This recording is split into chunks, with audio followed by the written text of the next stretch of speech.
Why is it so dark in here? Oh, I got rid of all the bulbs. Okay, why? Don't you like it? No, why would I? I assumed you'd be delighted.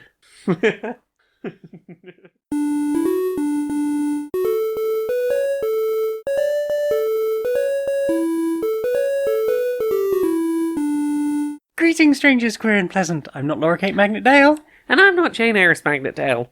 And welcome to another episode of Queer and Pleasant Strangers.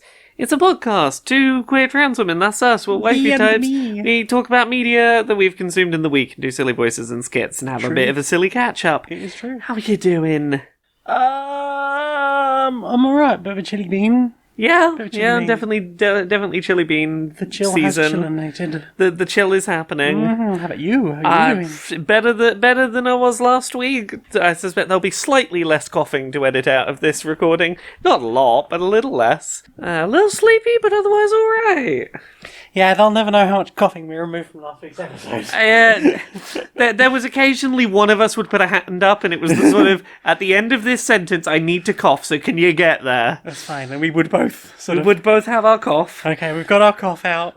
Yes. On we continue. I was eternally grateful that the last thing we always record is brochure, because I could not have managed that voice. I mean, there is a reason the brochure was as short as it was last week in May. It might be fairly short this week, to be honest, because we are still fairly coffee, if not as coffee as we were. We're a little on the scratchy side still, but you know what we should do before we get to that? We should probably talk about some things we've played. Yeah, we probably should. Yeah, you've played some things. Tell us about a thing you've I've played some things. I want to talk about a game that I played through this past week that I've been a little bit obsessed with. I think it's a fantastic game with a caveat, and I'll get to it in a second. Oh. So, this is In Stars and Time, and this is a top-down turn-based RPG where you are a member of an adventuring party.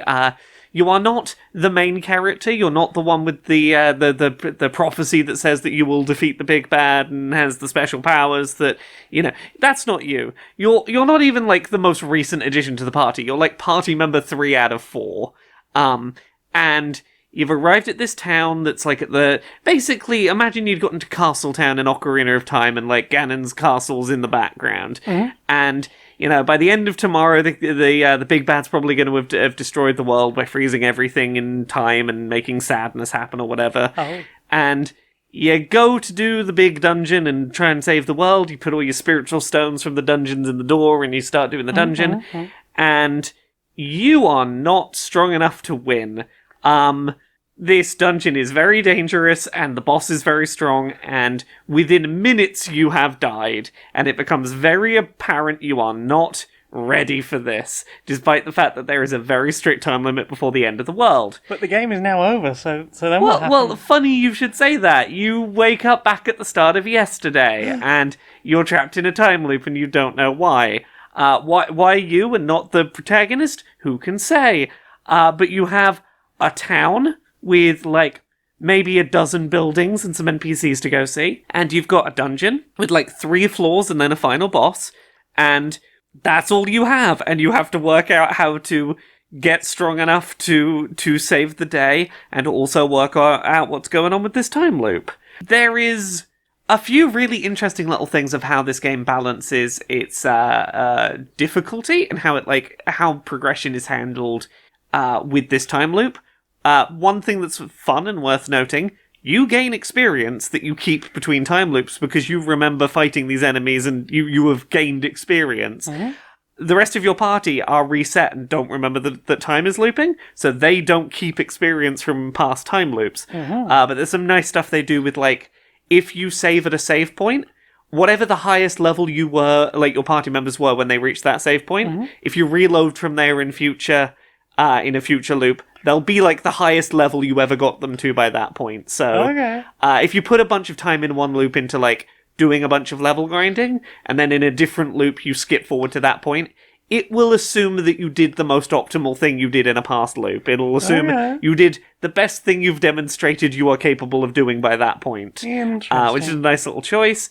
It feels very Majora's Mask in that sort of, you know how Majora's Mask is like, it's very isolating because it's like the world is ending and you're the only one experiencing it over and over, Yes. and you're frantically trying to achieve things that there's not really enough time to do, and trying to help people that, like, you only know how to help them because you've seen them go through this a bunch of times. While also solving a much wider mystery. Yeah, it's that kind of vibe, but much more constrained, because it is literally like, here's like 12 buildings and one dungeon, and that I think is really interesting. I really love this game.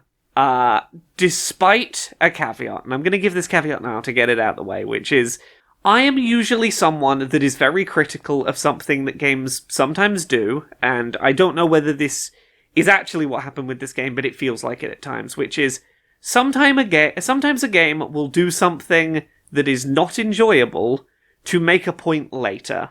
Right.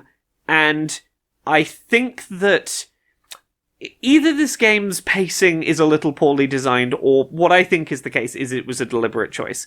This game is maybe a little longer than it needs to be. Right. With the need to do a few more loops through of this narrative than is necessarily enjoyable. Right. There's a portion in the middle of this game where you will do a lot of work to gain very little progress and then have to start again and do the same. And I think, like, I'm usually very critical of this as a design element. Because I remember, like, right near the beginning you were talking about, like, running through, like, a couple of times within half an hour, 40 minutes or so. Yeah. And, like, within the last few days, I think you were saying things like, oh yeah, you know, just after over an hour, I did the full perfect run, but also there's still more to do. So like, perfect run doesn't mean what other people might think it necessarily is. There's a few times where you will have to you will have to go through the whole dungeon again, not just skip to the floor you need to and do the thing. There's a couple of like that I need to find some information in a book, and it could be literally any fucking book, so I gotta go check everywhere. And my point is, I'm usually very critical of that, and I would not blame anyone who experienced that and went, I'm not having fun, and put this down. I get that context out the way to say, I think this game is a fucking masterpiece, and it justifies that time so well for anyone that sticks through it. And I think it's a real shame that that section of the game is going to put some people off, because I genuinely do not think this game's final, I'm going to say like 4 or 5 hours, would work as well as it did, if not for making you feel a little frustrated with being trapped in the loop, in a way that can only really be done the way it's done. And I think that, like, the last, like, 4 or 5 hours of this game, I was fucking enraptured. I think it is one of, like, the best games I have played in years, that I would not blame anyone who dropped it halfway through and went, I don't enjoy this. And it's so frustrating to talk about this game being like, I never want to be the person that says, there's gonna be a bit in the Once middle you get where through the first season, it's great. Well, no, because it's not even the first season. The opening section is really good about, like, being very respectful of player time and giving you a lot of progress in a very limited amount of repetition. It's bit of a lull in the middle, though. It's more like saying, hey, this 5 seasons show, season 3 is going to be, like, pretty repetitive for a while. But it does set up some shit. But it sets up some, like, it has to be bad so it can be good. And I don't even think it's bad, but I think my tolerance for repetition is higher than most. And I was liking repetition. Right? I didn't have a big problem with it, but I was going through it going, I can feel how hard this is going to be to recommend to people. But I think it is so worth it. I so usually criticize this design choice, but I really think it's earned here. And I think it's been an extraordinarily long time since there's been a game where you've just come to bed and just been gushing about all the things that have just happened. Yeah, there was a good, like, 3 or 4 days where every time we came to bed, I was like, okay, I have to tell you about the most recent loop, though. Because, like, this is the thing. You'll have that section in the middle where you'll do a loop and, like, you know, struggling to find where to progress or whatever. Don't be afraid to check a fucking walkthrough video like I did occasionally. But then you will have, like, one loop that fucking breaks everything open. Yep. But the thing is, it happens so many times. Like, the thing I think is miraculous about this game is, considering how limited a number of characters, rooms, and interactions there are, they make a narrative that is so well layered with, like, really good foreshadowing that is not obvious, and you might get, like, 10 hours later and go, oh my god, that information has been staring me right in the fucking face, and I just didn't know it. It's pretty easy to make some educated, pretty accurate guesses about some of where it's going, but the how of how it gets there is a fucking roller coaster. It did a very good job of getting me to second guess, third guess, fourth guess my own instincts on things. Really interesting world building. I like a lot of the way that they integrate particularly, like, queer world building into this game's world. I like a lot of their development of their fictional religious beliefs feel really well explored. I genuinely felt so strongly for these characters. The journey that this one character goes on with these other party members, absolutely fucking beautiful. I think it is a masterpiece of a video game that you're gonna know in advance whether my description... If you heard me talk about, like, it gets a bit repetitive in the middle for a while, but it's doing it for a reason. If you hear that and go, oh fuck off, that's pretentious, or that repetition's gonna annoy me, I understand that. But I think it's so worth it. It's such a good game. The last hour, fucking had to pick my jaw up off the floor. I was like, it does such an amazing job of sticking the landing and making its more repetitive choices pay off in a major way. I think this game is something really special that some people are just not going to get on with. Yeah. Interesting. So that's In Stars and Time. I look forward to hearing about the end when we're off recording. Yeah, because my god, I have things to tell you about that ending. But yeah, what about you? What have you played this week? Well, I realised that I'd forgotten to talk about a thing that I played recently in the most recent weeks. I played through SteamWorld Dig 2. You did? A game that was apparently just sat in my Steam library. Steam was like, hey, Jane, play this. It runs well on Steam Deck. Yeah, it was probably in a bundle at some point. At some point, I picked it up. Yeah, I had a really good time. It was shorter than I expected. Yeah. What is it for anyone who doesn't know this game? I guess it's a platformer, puzzle platformer with like mining aspects, almost Dig Duggy in places. So, you are a little robot. There is apparently some sort of history with another character who has gone missing. You're going looking for them. You end up at this town.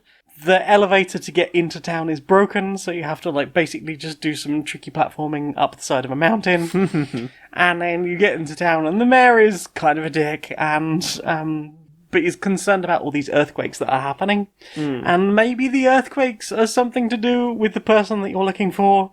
And there's like quite a nice simple tutorial of, hey, we're going to take you to a little side bit of the mine. And you'll go down there and you'll have a little dig around and you'll get just the resources you need. And once you've connected enough basic resources, we'll basically give you a license to go to the rest of the mine.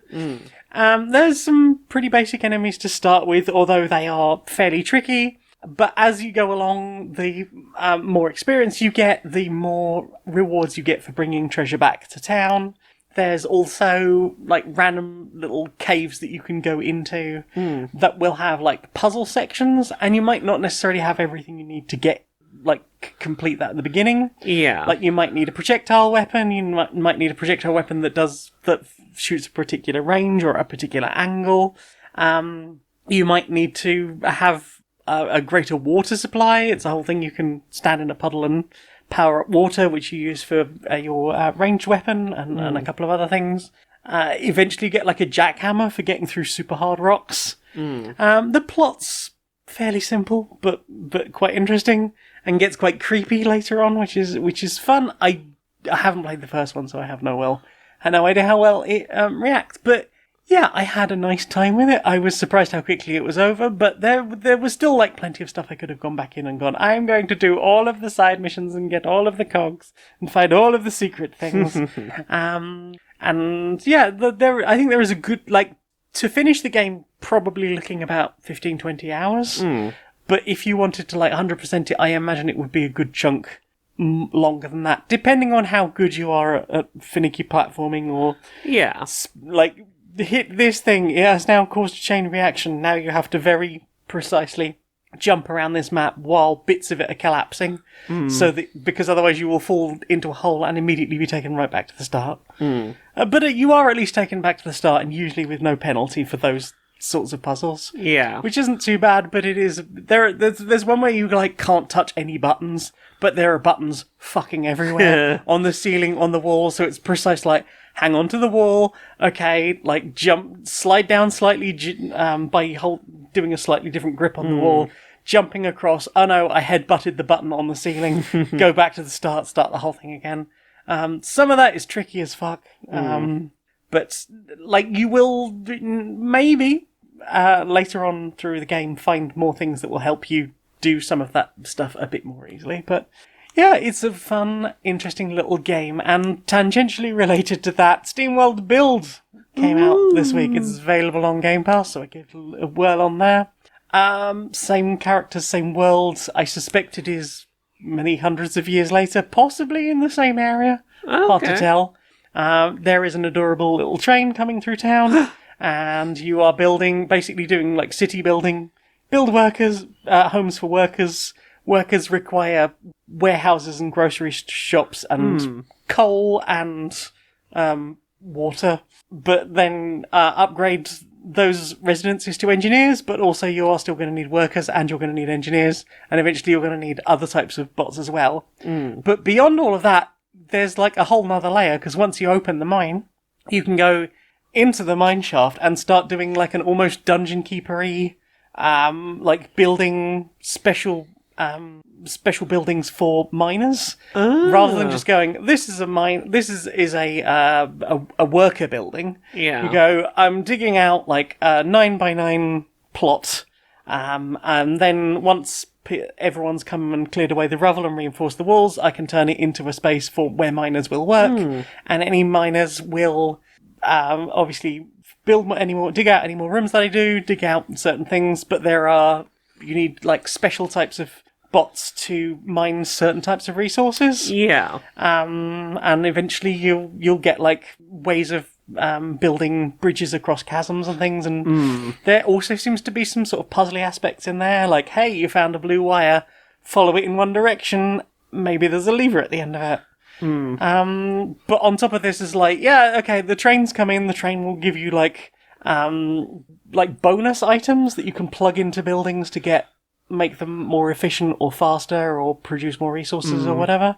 It's a fascinating idea. I was going to say I haven't got far with it. I've played about 6 hours of it. But like most city builders, it feels like I've barely scratched the surface. But yeah, it's got an adorable little train, and the train has a cow catcher. Choo-choo. Yeah. What about you? What have you played?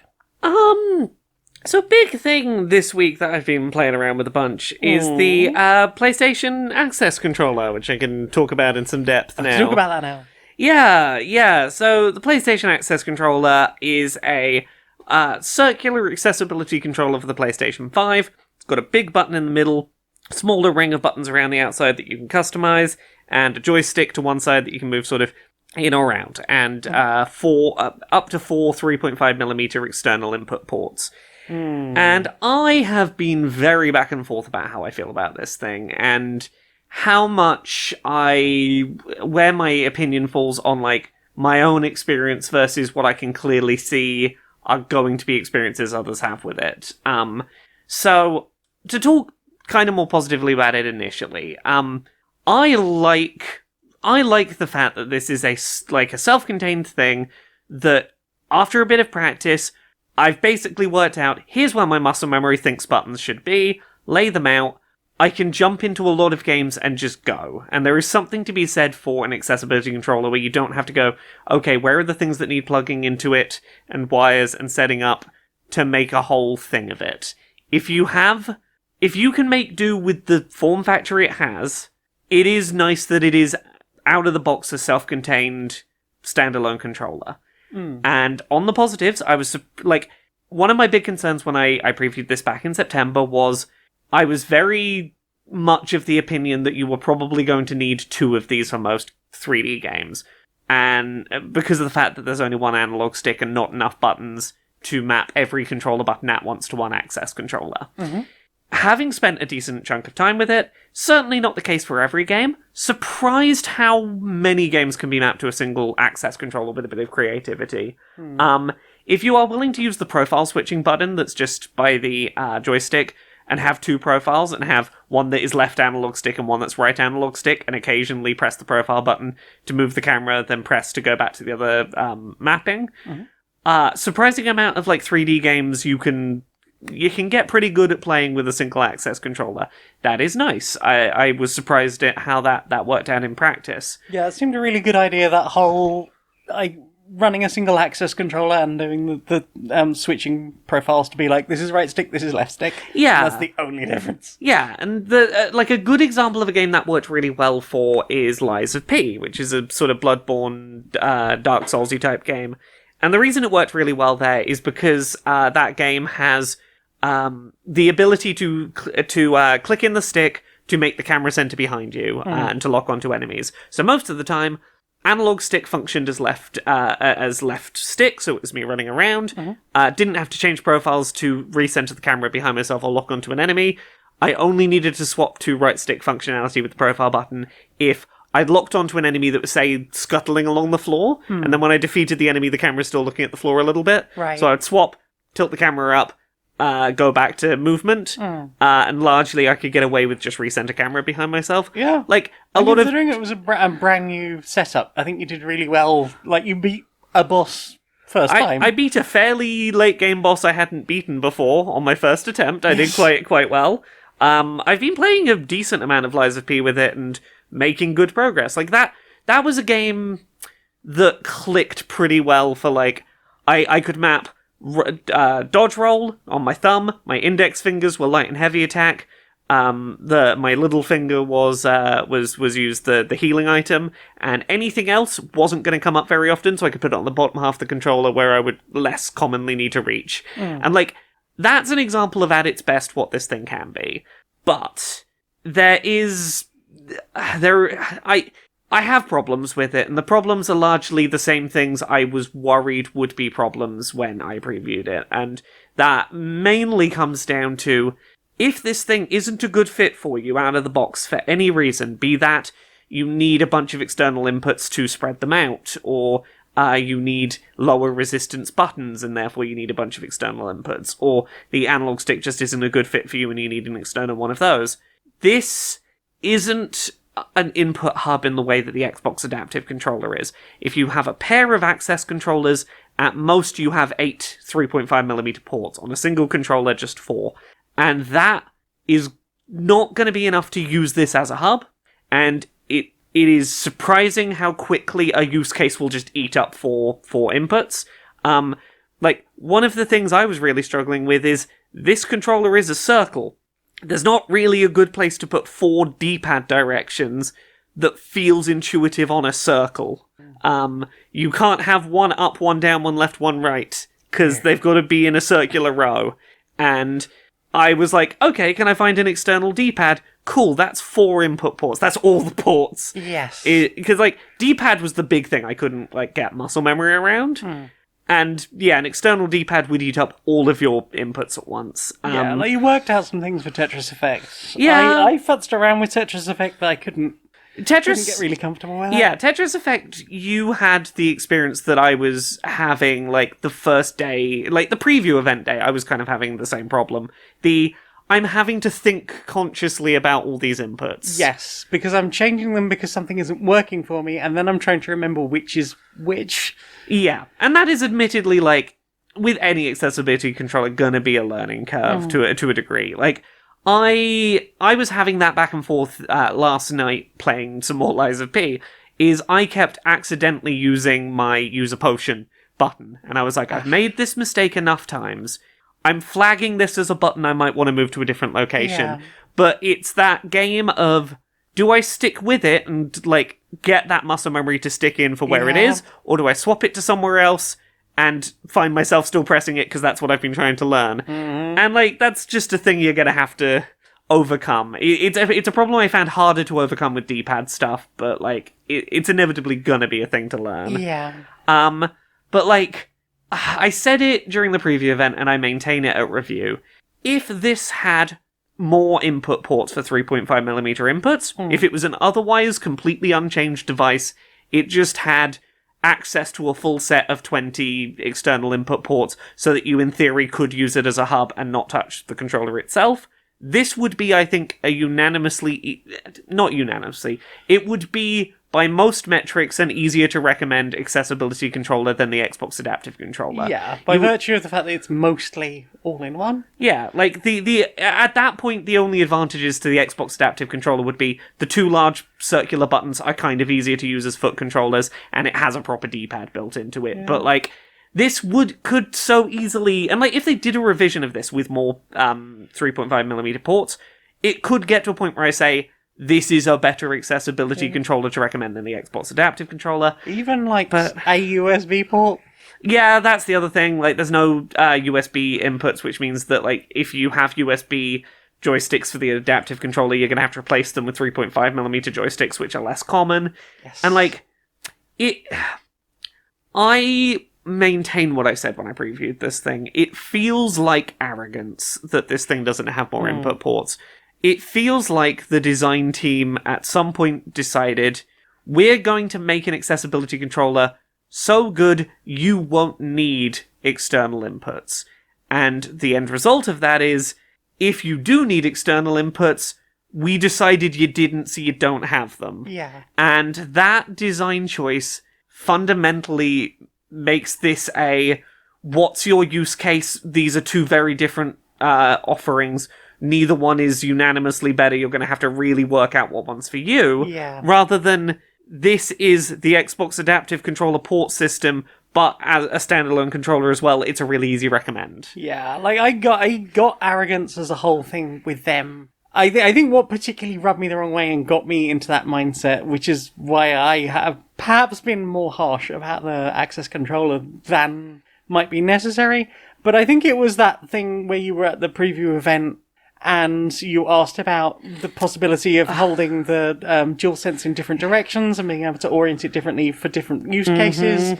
And they were just like, no, you hold it like this. It's like, but not everyone could. Please? So, to give a bit of context, the Access controller can be oriented in 4 different directions, and your analog stick will know which direction is up because you tell it which way it's oriented. And I asked specifically, could that functionality come to DualSense controller remapping? So if someone needs to hold their DualSense upside down or sideways, like, you can tell it a new up direction. Yeah.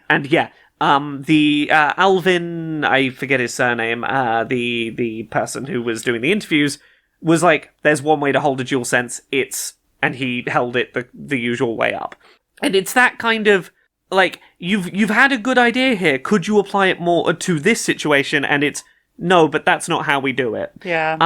And it feels like the fact that, great thing that you can do with the Access controller, you can, set a button press to turn a button hold toggle on and off. Yes. And you can set a button to be a 2-button macro. Yep. Those are both great. Why can I not do those with DualSense? Yeah. Those are really useful features. Can you offer them to people remapping their DualSense controller? Nope, that's an Access controller feature. Like, it feels... PlayStation feels really rigid in how they have thought about this, to the ultimate detriment of its design. And I say this as someone who, like, my specific situation is, I really like this controller, and the fact that it is a standalone controller by itself makes me a lot more likely to use it than something I'm going to have to, like, plug other stuff into, like, and have to do the setup hassle. And I can simultaneously feel that way and also go, it feels like stubbornness that you didn't give this more ports and let this be more customizable because you didn't, like, you told yourselves, this is good enough, people won't need to customize it, and that's just not the case. Yeah, especially when you're talking about people with motor disabilities. Yeah. Like, I spoke to someone at the preview event in September who was like, I came to this event, and the buttons were too hard for me to push, and you didn't provide any external inputs for me to mess around with, so I just didn't get to try it that hot day I was there. And I'm like, yeah. I was quite surprised how resistant those buttons are. That I was like, because I think that, like, of all the things you compare it to, like basic button presses on a regular joypad, but there is like a bit more resistance. They're clicky. They are clicky. Yeah, they're clicky. And the they don't have a lot of travel, but they are clicky. Yeah, and I feel like there is a reason, and it's probably a reason. Like, for some people, it's going to be helpful. It is a tactile click that gives confirmation that you pressed the thing. And that's going to be helpful for some people, not for everyone. Again, the Xbox Adaptive Controller is not a standalone controller for 3D games by itself out the box, but you can customize it to be whatever you need it to be in a way that, like, you just can't the same way with this. Yeah, like, I think if we want to run through the quick basics of just simple things that this needs or needed, a USB port, or even the ability to use that USB-C charging port as an input for joysticks. Real quick one, the ability to map the fucking D-pad to the joystick. Yes, I talked about this because, like, talking about how I played Lies of P, using my the three profiles, I had one profile for left analog stick, one for right analog stick. If I could have made the third one D-pad, that would have been fucking perfect. Mm-hmm. Because, like, I only really need D-pad to navigate some menus. Right. Like, just let me make that profile 3. Yeah. Also, let the joystick be mapped to more than just left or right joystick. Like, I've said this before, and I'll say it again.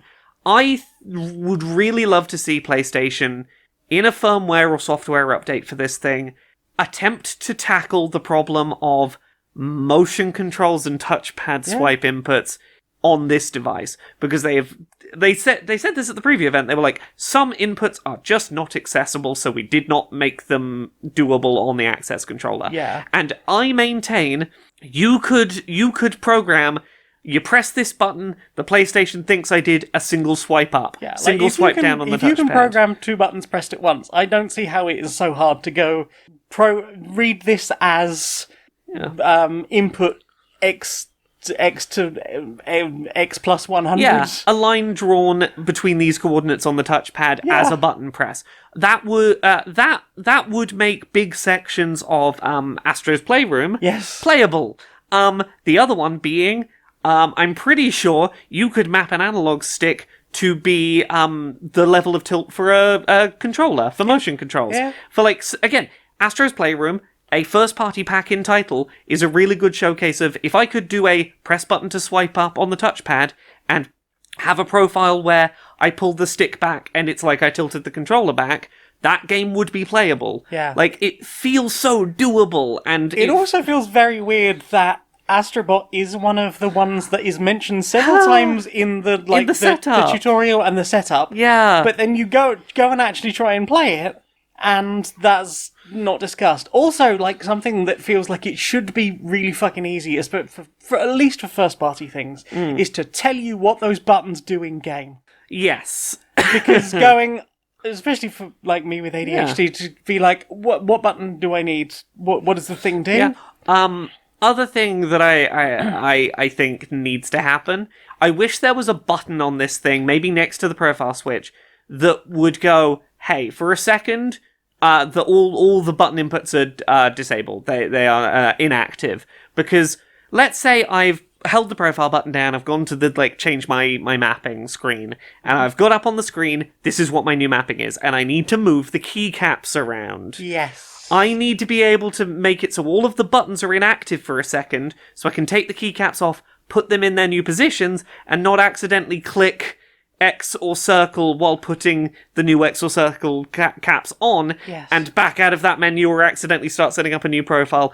I just need a button that goes, I'm redoing the keycaps. Can you just not listen to inputs for a minute? Yeah, because it feels weird because you want it while you are able to look at the thing, right? Yeah. That is what I've programmed to XYZ. And specifically, you have to click the button back into place. Yeah. You essentially have to do a button press to put the keycap back on. Yeah.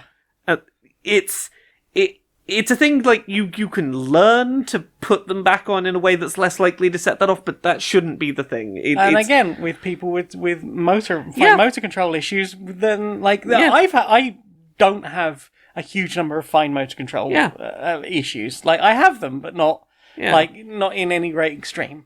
Like, but things I really struggled with, the long button. The button that has, like, the long bit that slightly stretches over the middle. You have to press the thing underneath the latch to flip the latch off. Then you need to tilt the button slightly into the base in order to lift it up. But then it gets caught on the bottom bit and it gets really fiddly. You've had something to say about that specifically. Yeah. Yeah, no. I agree with you entirely on that point. Also, why does the double width button not have a catch and therefore you just have to brute force it up? Well, because at that point it's being held on by two magnets. And it is really surprisingly difficult to get off. Yeah, it's I'll say one. I'll try and say some nice things about it because it does have its benefits. I think it'd be a good and affordable fight stick for people who want a good official heavy duty fight stick.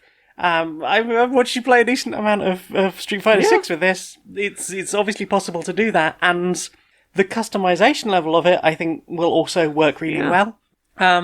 It's a lovely weight, so it will not slide around too much as long as you've got it on something stable. It's not super heavy if you wanted to like have it on your lap or something like that. Those little keycaps. Not the keycaps, like the labels that you plug into the little rubber keycaps. Things that you put into the keycaps. There were a few times where I was just there for like a minute or two just going, it won't go in the hole. Yeah. I just want to change the thing. And considering it's like, oh yeah, look, here, we put a big loop on the big selection of those little label thingies that plug into the top of the keycaps. It's like, yeah, that's great. You've made that very easy to do. I can pull this out, and then somebody else is going to have to plug this shit in for me because it's tiny and fiddly, and sometimes it is a real struggle to get it in, especially in that central one. Additionally, as great as an idea as the little rubber keycaps that mark what the buttons are, is when they're on like the little cardboard sheet, it's real easy to see what each one is when you need to find a particular one. Yep. As soon as you've at some point taken all of them out of there to use them, you now have a little box of things that you're having to dig through to find your correct keycaps, and there's no great solution to that. I have ended up... Initially, we had them in a separate little box, and still most of them in a separate little box. I've ended up putting a lot of them just into the default dome caps, in the box where we keep the default dome caps, so you can just swap because them out. It's easier to find a dome cap that already has the icon I need in it than it is to dig through the little icons and find the one to put in the keycap. Like, very early on, we were of a mind of, like, I'm just going to pull this cap off of this place and put it over here, because that is so much easier than pull off the label and put it on the thing that is already over there. Yeah. Because that is one of the more difficult bits. Yeah. I do want to talk about, like, the use case I've ultimately found for having two of these, because they sent two of them. And what I've ended up kind of falling into using them as, with a pair, and this is more, I don't know whether I would recommend this as a use case if you were having to pay for a second one to use it this way, but I've ended up with, like, there is a default control scheme that I've just left on one of them that is, my brain thinks this is where the face buttons should be. X, square, triangle, circle, sort of in a default arrangement that my brain jumps to. And one of them just sits there like that, and I can use it if I am just navigating menus and not something game specific. And then I have one that is set up for the game that I am currently playing, in this case Lies of P, that is mapped in a way that makes sense for that game. And I'm like, cool, put this one down, get the Lies of P one, start playing. And that kind of setup where I'm not really juggling back and forth the keycaps and can just pick up the one for the game I am like regularly playing and go. In that use case, I really like this, but I know that is not going to be everyone's use case, but it is a use case that works largely because it's getting around me having to jumble the keycaps back and forth. Yeah. The different joystick heads are interesting. Because Yes. you've got that, like, nice flat one, and for a while I was doing, like, a whole one-handed setup of, like, balance the flattest one, because it's quite rubbery on top, so it's got Yeah. a big grip. I was balancing that under my wrist, and then just using, like, my hand to reach Yeah. buttons that I need. And that was, like, a really interesting Yeah. thing for someone who is only going to be fully using one hand. Yep. That was, like, a nice thing to try out. So it's like, move everything to the side, then you've got the little, the ball one, which seems to be a little bit higher up. And Yes. it feels like it's got way more travel.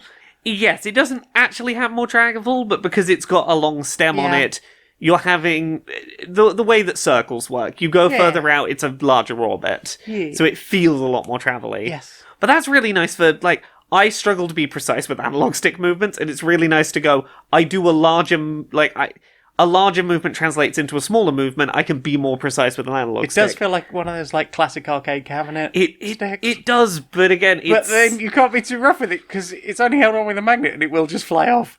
I've not had that happen, but I can see how it could happen. I only had it once. Yeah.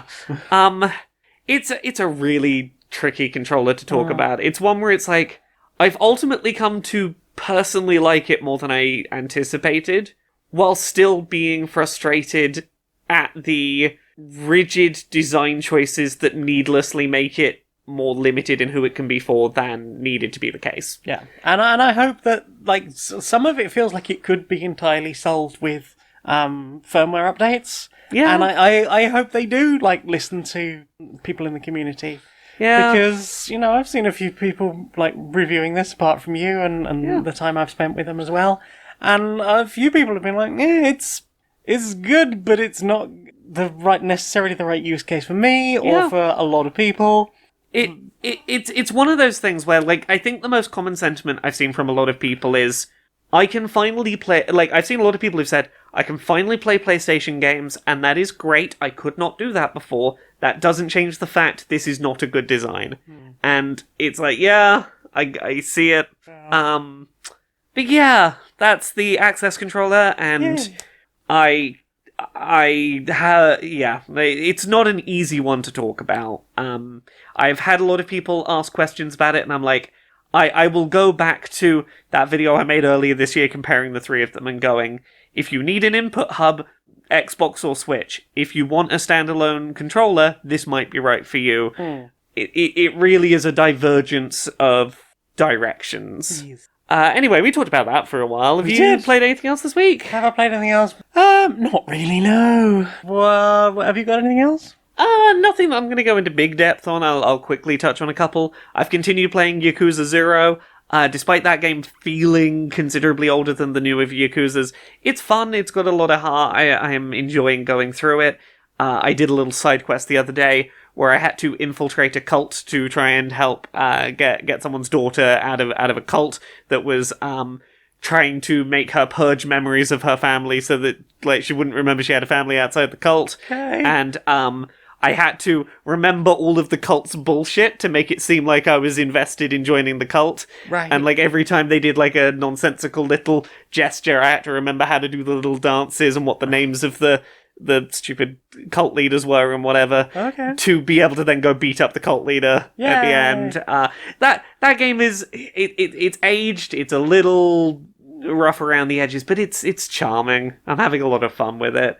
And the other thing is I've started playing Deep Rock Galactic as my final class, the Engineer. Have.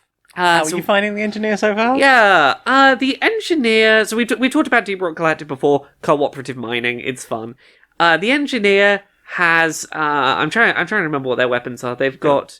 Well, they got a shotgun Yeah. as the primary, and then you're using the grenade launcher as the secondary. That's currently the only secondary I have access to, And so... then your tertiary is the, Oh, the platform gun. I was going to say the turrets. Oh, the turrets, Little, yes. little gun turrets, and then you've got the platform gun as your maneuverability. Yes. So, right now, my character feels a bit squishy in such a way that, like, The grenade launcher, fun, does big damage. Getting any kind of close range, like, I don't want to risk using it. No, but you do have a shotgun for that. I do have a Shotgun's great shotgun. at short range. Yeah, shotgun's fun. It's not, like, in terms of, like, the actual active shooting, it's not the most fun character, I don't think.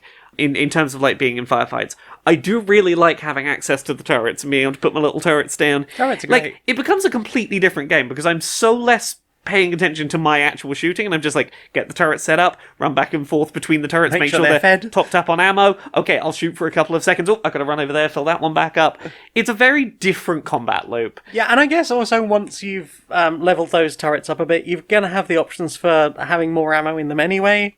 Like, Yeah. I can usually give them, like, most of a swarm before I'll have to refill them. And it's especially good in solo because you can just set them up and go like, I'm just going to mine this wall and I don't have to worry about things coming behind me. The turrets are very good for like the escorting Doretta big mission. Yes, because because you just set them up on either side. I need to go and find fuel for the drill dozer. I'll set my turrets up to protect the drill dozer while I'm gone, so I can actually kind of leave it for a minute, which is really nice. In terms of traversal tools, the ability to make those like big platforms on the walls is the nicest traversal tool in so many ways. It's so versatile, being able to just make platforms to walk places. And we've had that nice combo of me playing Scout and you playing Engineer. So it'd be like, if I can zoom up and grab onto this wall, if you shoot a platform underneath me, I can drop onto it, mine all this stuff without having to like dig all the way up there or build a series of platforms. The two of them synergize so nicely. They do. But yeah, nothing much else to say. I'm continuing to enjoy little Deep Rock Galactic co-op time is always lovely. Yeah. So yeah, that's about it for me this week. Well done. Time for this. Hey, I've got something really exciting to tell you. Yeah, we got.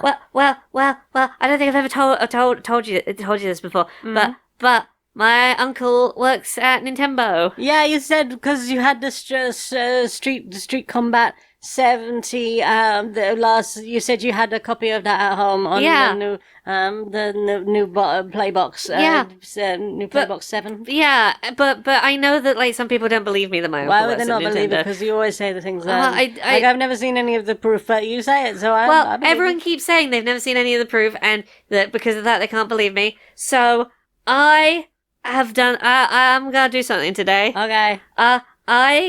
I might have stolen a trailer video off of my uncle's computer. Right. And I'm gonna put it on YouTube now. Oh, hell yeah. And I mean, it's got his name in like little faint writing over it for some reason. That's fine. But- well, I mean, credits and stuff. Yeah, I think that's probably fine. Yeah. But like, even if like they are upset that I posted it, how would yeah, they just know as that long as that I got it from him? How would they even know that? Just give credits. Yeah. This, like, no copyright. I think if you say no copyright intended, no copyright intended. What's the thing they say to do for YouTube when you put stuff up? It's for criticism and fair use fair and use critique and reports. Yeah. Reporting. Okay. I'm gonna post it. I'm gonna post the trailer.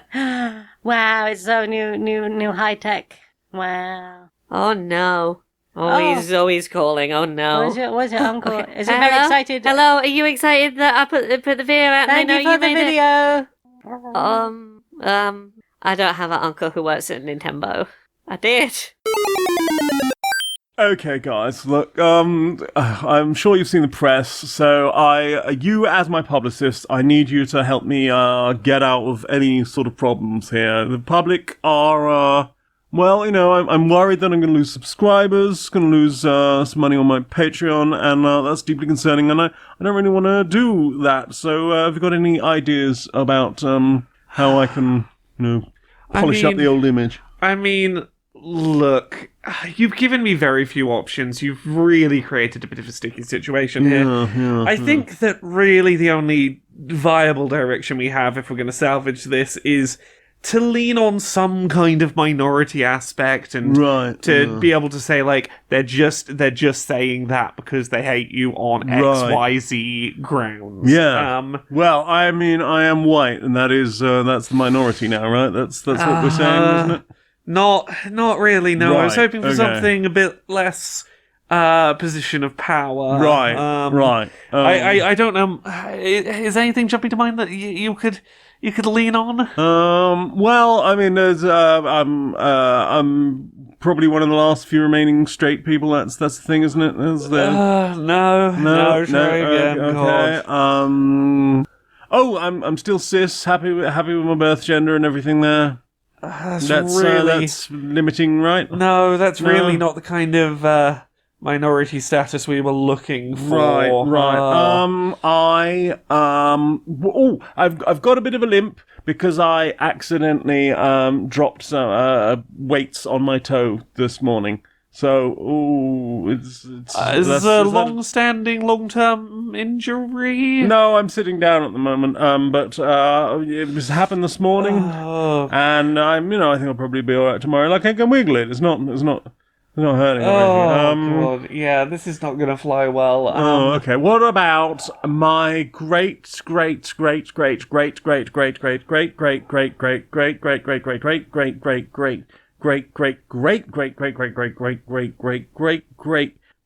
grandmother is a quarter Italian? Does that? Look, I'm gonna have to get out the big page of the playbook here. Right. The only way you're going to be able to sell these as minority traits that you are being victimized for is if you are gonna make a pivot to the right wing. Oh, is there money in that? Unfortunately, yes. Oh, sorted. Okay, you're being persecuted. I'm for being white. cancelled. That's what it is. Yeah. Cancelled. This is 90% of my job now. And you're doing a really good job. I hate myself. So, what have you put in your eyes? What have I put in my eyes? I gotta pull the list up. I watched a YouTube video that I know you've started on. I've now Have watched you it. finished it? Yes. Yeah. So we both watched the new H Bomber Guy video, Plagiarism and You Tube. Once again, H Bomber Guy goes on a 4-hour-long. I tried to research a topic and I went down a rabbit hole that largely focused on one man lying about every step of his career. Yes. This video is, I would say, 2 halves. There is 2 hours of talking about plagiarism on YouTube that is like... As a whole. Yeah, talking about like a spattering of different creators, some you might know of, some you might not. Philip Newson over at IGN, or formerly at IGN, Illuminati, Internet Historian. And then the last 2+ hours are entirely about one man named James Somerton. Yes. And, hello, I'm going to spend 2+ hours decimating this man's career. The short version, James Somerton is a man who was making $170,000 a year on Patreon, making queer media critique YouTube videos that were a good 75 to 80% of every video was just full-on, unedited stealing of other people's content and just reading other people's scripts. Lots of plagiarism. There's videos where he is just reading a person's book without telling you that's what he's doing. Yep. There are huge amounts of plagiarism, and when he's not plagiarizing, he's just inserting misogyny in. Misogyny. Like, let me go on a little tirade about how women are bad. But also, if you say anything bad about him, you're being queerphobic. Yes, that's the only reason anyone would have any criticisms of him, and not the fact that he keeps stealing from other queer creators. And the thing I appreciated about the wrapping up on that was H-Bomb being like, I don't want to be a person that makes money off of all of this, so I'm going to donate all the ad revenue to the people that I've managed to track down who are who have written this. Also, there is like a huge ass Reddit post at the moment. Yeah. With more people being found by the minute. By the Yes, sounds of it. going, hey, if James Somerton stole your work, have a share of the ad revenue off that video. Yes. Yeah, it is a heck of a journey. I like the way I feel about this video is you have to work really hard to replace Philip Newson in my head as like the default example of someone did blatant plagiarism a bunch. Like, Philip Newson was the example of that, and I'm like, oh no, that's fucking old news now. This is so much bigger. Yeah, because it started pretty much on Philip Newson. I was, I remember that story, and then got to the Illuminati bit, and I was like, I recently heard about Illuminati. I vaguely know who this person is. Yeah. And then sort of talking about the all the bullshit with that, and then finally getting onto the last one and just being like, oh, this is terrible. That being said, there is a second channel video that went up today that is an additional 25 minutes of Illuminati, and it is literally just H-Bomber Guy playing a clip from the Firefest documentary and then playing Illuminati and just back and forthing that, and every 5 minutes or so he'll come in and go, this is so easy, I don't even have to write anything for this, I just show them to you, hit play, and more just side to side, word for word, played on top of each other, and the pacing even matches. But there's bylighting over it to make it get through the copyright filters. Yeah. Fascinating bit of background absorbed media that. Yeah. And I learned about Man in Hole. Man in Hole, Man in Cave, yeah. Which apparently was a big thing that a lot of people knew about. Apparently a lot of people First watched, I heard about it. A lot of people watched it. Someone recommended at some point I watch it, and I remember clicking on the link and it not being there. And going, okay, well, I'm not going to fight to find it, and now I guess I know what was going on there. Also, I feel like I've got a good chunk of that story. Yeah. What about you? What you been watching this week? Well, we watched the new Make Some Noise. We did, yeah. On Dropout. This was another one of the karaoke shows. Yes, where contestants are given a real artist but a fake song they never wrote. Yes, just a big title. book of song titles and artists. Yeah, this fake song title by this real artist, and then people have to improv a song, but that song with that title in the style of that artist. With the help of a very talented pianist. Yeah. That is always a delightful... Again, continually I want to recommend Dropout as a very worthwhile subscription. Yeah. There's very good content on there, and that new one was great. It was great, and plus there's all the other good stuff that we enjoy on there as well. Yes, we saw the I believe there's some new breaking news that I haven't caught up with, but I do enjoy breaking news. We saw the trailer for their new series that's coming up. Very Important People. Very important people getting into hours-long makeup sessions with VFX artists. And then being given... SFX artists. And then being, given a minute to be come up with a character you're about to get interviewed. Here's a mirror, now work out who this character is that you're about to be interviewed about. Yeah. Yeah, it's fascinating. That looks fun, I'm looking forward to it. Yes. Yeah. Quite unhinged looking from some of the trailers, and I'm excited to see just the whole process of that, really, because I do enjoy a bit of fancy makeup stuff. Indeed. What about you? Have you watched anything else? Oh, we've continued plodding on a little bit with One Piece. We have. We have reached Skypiea. Yeah, we're about halfway through Skypiea almost, I would reckon. Seems like it. We took a boat to heaven and God is angry. Yes, and also there is a fee to get into heaven. Yeah, there is a cash fee to get into heaven, and God's on an island, and you do not go to God's island. And there's a Sky Knight on an adorable leopard print pink Pegasus. Yeah, there's a lot of things about this heaven dystopia that are weirdly fascinating and darker than they seem like they should be. Yeah, there is a surprising amount of world building for somewhere I don't think we're actually going to spend that long on, as far as I can tell. This show really does do that. It's hey, we're going to give you pages and pages of backstory for a place that okay, we're done, off we move. That's it, we're done now. Yeah, bye. we visited heaven. We maybe we're going to go fight God or whatever. Yeah. Maybe you stepped on the God Island and now you've been just absolute satellite laser nuked out of orbit because you stepped on God's island. The escalation is ridiculous. It is. I am continuing to enjoy One Piece. It's a fucking journey. It is, and we got new friends. Yeah, to take along the way, and gosh, who knows where we're going to go next and what's going to happen. Yeah, I don't know how you escalate between we literally we skipped out on an entry fee to go to heaven and get angry at God. That feels like it shouldn't be 15% of the way into the show. Yeah. Well, I guess based on that one clip you showed me from That one clip of that one fight from later on. somewhere in like 800 or something. Yeah. That, I guess, is going to be where we Yeah, I escalate guess to. that's how we escalate. Yeah. Other thing we watched together that I don't think we talked about, we went to Fist Club. We did. Fist. Yes, queer wrestling event in London that we've been to before that was very fun. We've talked about it before. We went to their new office Christmas party event. Yes, with the Brenda Agenda's office Christmas party. Yeah, it was another great show, another lovely turnout, and very queer and very silly, comedic.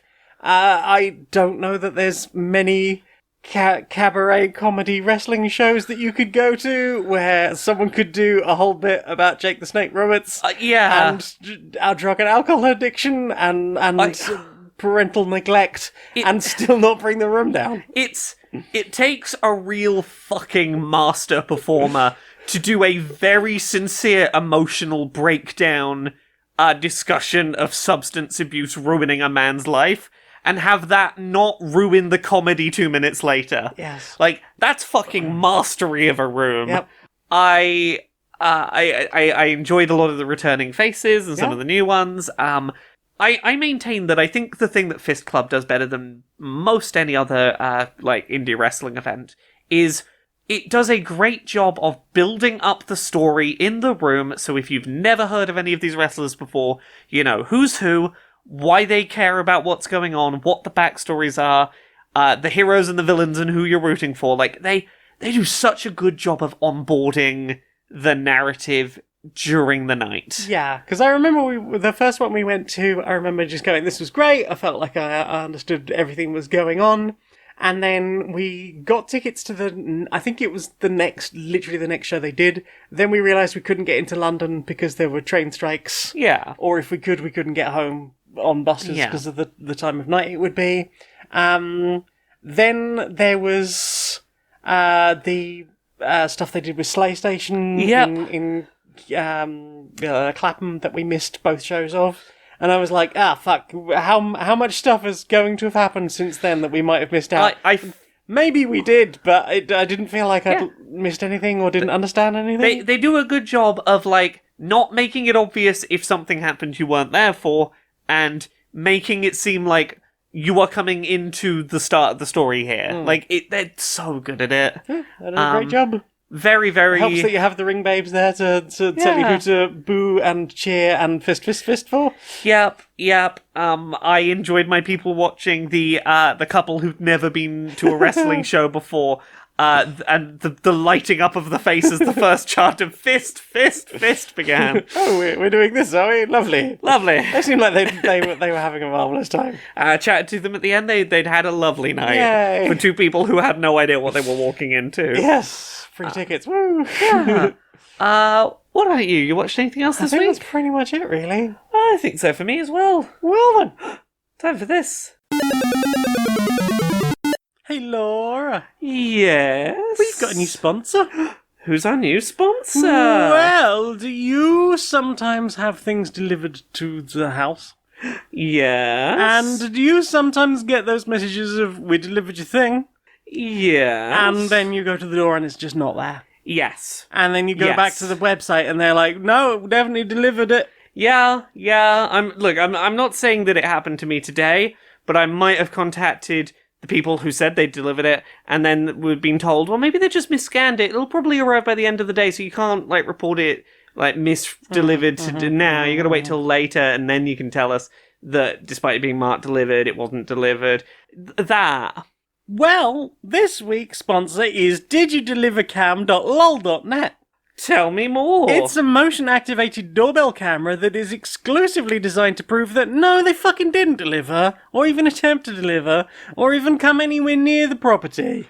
Indeed, a thing that will tell me that's that slip that says we attempted to deliver. I can look at the feed and go, you didn't fucking attempt to deliver. You threw this through the door and you ran. You didn't even knock. You didn't have the parcel in your bloody hands. And also, it's got a whole extra feature where if you upload the image that they send you of your package in front of a random door that you've never seen before, it'll send it to that guy on TikTok who will tell you where in the world a thing is. Oh, shit. And he will find your package for you in 6 to 8 weeks. I mean, not ideal, but better chances of me actually getting it than I currently have. That's digidelivercam.lol.net. Enter the code Q&PS286 and you can get 5% off 180 delivery cams that will be just wallpapering the outside of your house. So there is no way they can say, like, there's no way they get anywhere near your house. I stayed in all day while ill, awake, listening for that fucking door. You never came. From 6:30 a.m. because they claimed they came really early as well. Yeah. Yep. Yeah. Inside the boardroom of Supremacy Software. Hi. So, I've been coming up with a plan to try and increase our game sales. Right.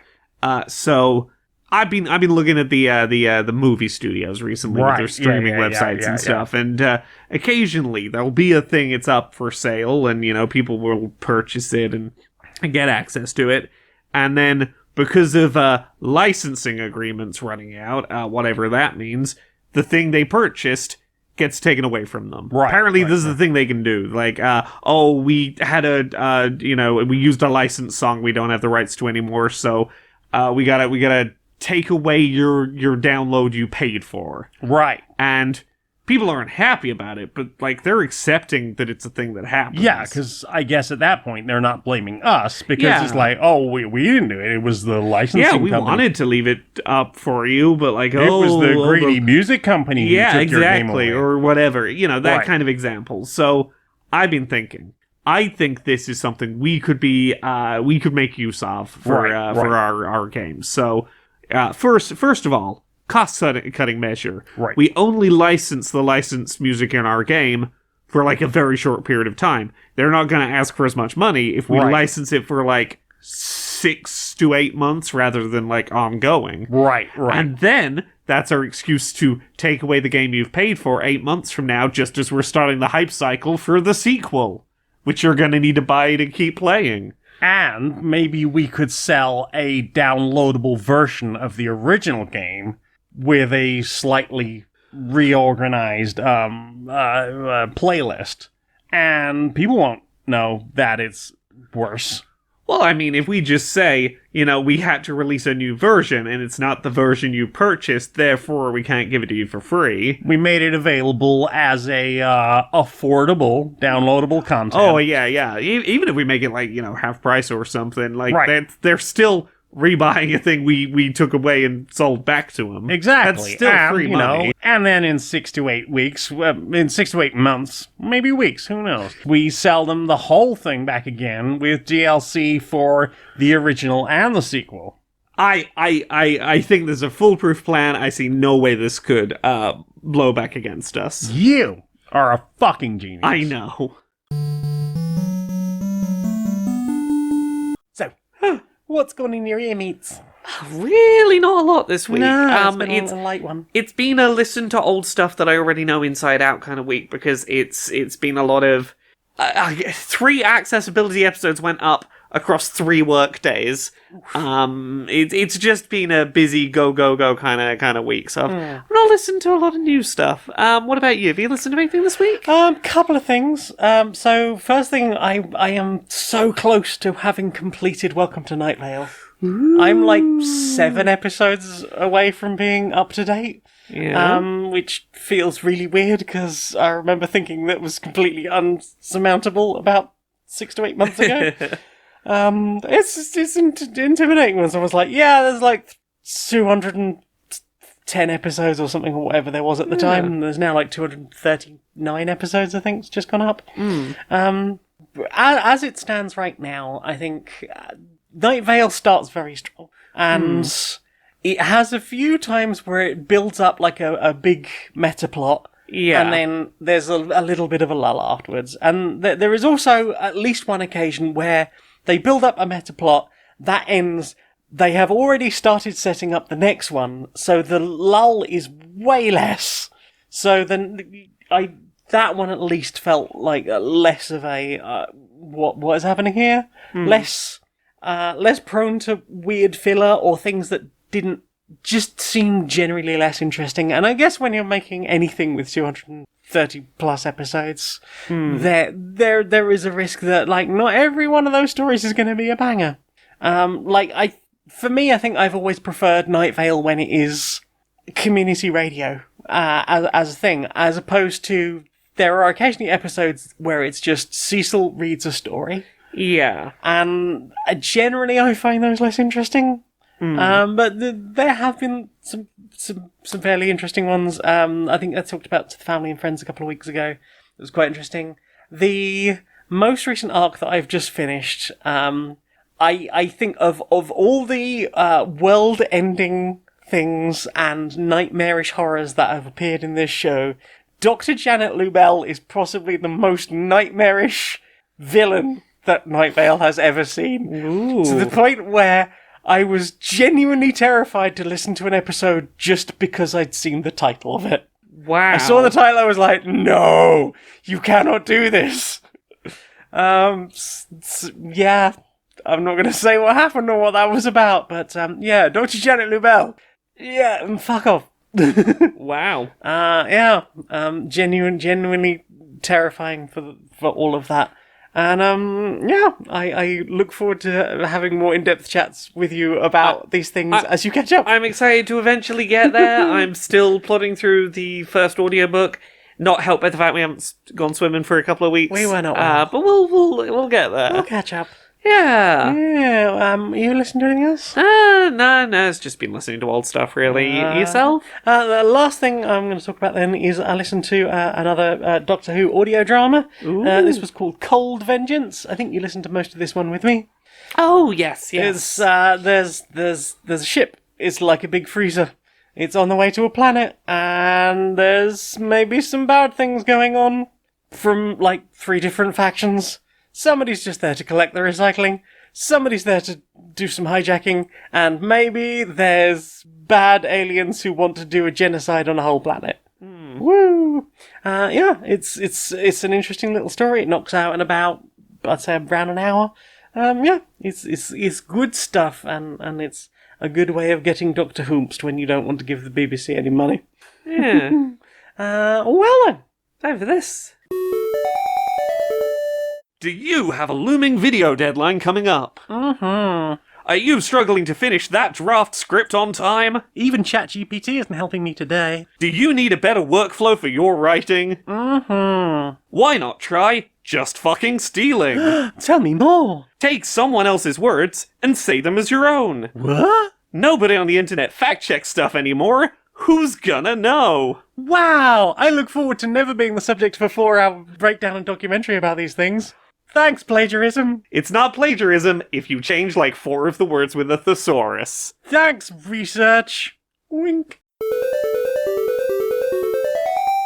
Available now on Bandcamp. A very anti-capitalist unicorn dance party. A very anti-capitalist unicorn dance party includes all your favourite unicorn dance party classic tunes. Who could forget? Landlords roasting on an open fire. We've reclaimed all of your homes. Now our Nan won't spend winter on the streets. You were worthless. Fuck you. Oh billionaire, we've taken all your money. You got away with 0 tax. Consider this our comeback. And the classic. Fuck the Tories, pum-pum-pum-pum. Self-serving bastards, every last one. Unicorn baby, Gore the chief exec of BP for me. Can't keep pumping oil. That's a very anti-capitalist unicorn dance party available now on Bandcamp. Do you know what I want to see more of? What do you want to see more of? Pro-show justice warriors. Social Justice Warriors? Yeah. All right, Harry. Right, Barry, how you doing? Oh, still not fully bad. You doing all right, mate? About the same, You been up to much? Well, just perusing the old news as it comes by, Yeah. catching what I can. Obviously, people still need to be talking about Palestine more than perhaps they are. Worried that some of that is dying down a little bit, but that's very important that people are still making their thoughts known on that. But, I think since the ceasefire, a lot of people heard the word ceasefire and were like, "Oh yeah, it's over. It's over now." Yeah, all done. Yeah. Well, yeah, not the case. Not the case. Yeah. But the one that obviously snuck past me the other day was a certain violent war criminal popping his clogs at 100. Yep. It's lovely. The first time I've seen Mastodon represent Twitter the way it used to, of everyone coming together to talk about some horrible bastard dying. I'm going to be honest, I did have a chuckle at the tweet from a couple of hours prior to his death when Nicki Minaj tweeted something to the effect of, "You have no idea what I'm about to do." And people being like, oh shit, Nicki Minaj took him down. She did it, finally, someone. Right, look, I'm going to be honest, I had a chuckle. Yeah. Although it was kind of concerning, seeing the way a lot of the newspapers were handling it. Obviously, first of all, in America, we're seeing a lot of Nobel Prize winner and great diplomat, great responsible for so many in the hands of the upper echelons of the world, making the world a better place. And it was nice to see at least a couple taking the time to call him what he was: Henry Kissinger, war criminal. Responsible for brutal genocide, sides plural, in fact, and just general horrible bastards who, of all the people who have managed to make it to 100 years, certainly one of the least deserving. Yeah. But and then the same thing creeped in that always creeps in when some horrible bastard gets what's coming to them and or at least dies, one way or the other. And just the number of people you shouldn't speak ill of the dead. No, I mean, if the dead deserved speaking ill of in life, the fact they've died doesn't mean I'm going to stop speaking ill of them. Yeah, and also, are these not the same people who would ultimately turn around and say, "Oh well, those who forget history are doomed to repeat it"? Well, if we're not allowed to talk about it, we're not allowed to talk about the horrible bastard who did the horrible bastardy things. I am a believer that at a certain point, if you've done a degree of war crimes, if you've done a few war crimes, you probably don't get to say, "Please don't make jokes about me when I die." Yeah. If you've done war crimes, I'm going to ignore your wishes and do I'm going to laugh at that Nicki Minaj joke. Yeah. I am going to laugh at all the memes of death with the claw machine going, "Finally, I knew he was in here." Yeah, because it is important that we call out these people for what they are. There are a degree of people, a certain number of people who, boomers probably, who know Henry Kissinger mainly from the Monty Python song and not from all the horrible shit that he's done. And, if nothing else, it was all the people coming together to talk about his many and various crimes throughout his drastically prolonged lifetime that actually I learned more about just what an awful bastard he was. So, it's important to know how to connect all those things together and how he had his hands in more shit than perhaps you might have been aware of. Yeah. I think it's important that we keep talking about the horrible bastard things the horrible bastards have done. Don't let the fact that a horrible bastard die stop you from going, haha, but also, here's the horrible shit he did. Absolutely. Fancy out, mate? Oh, yeah. Yeah.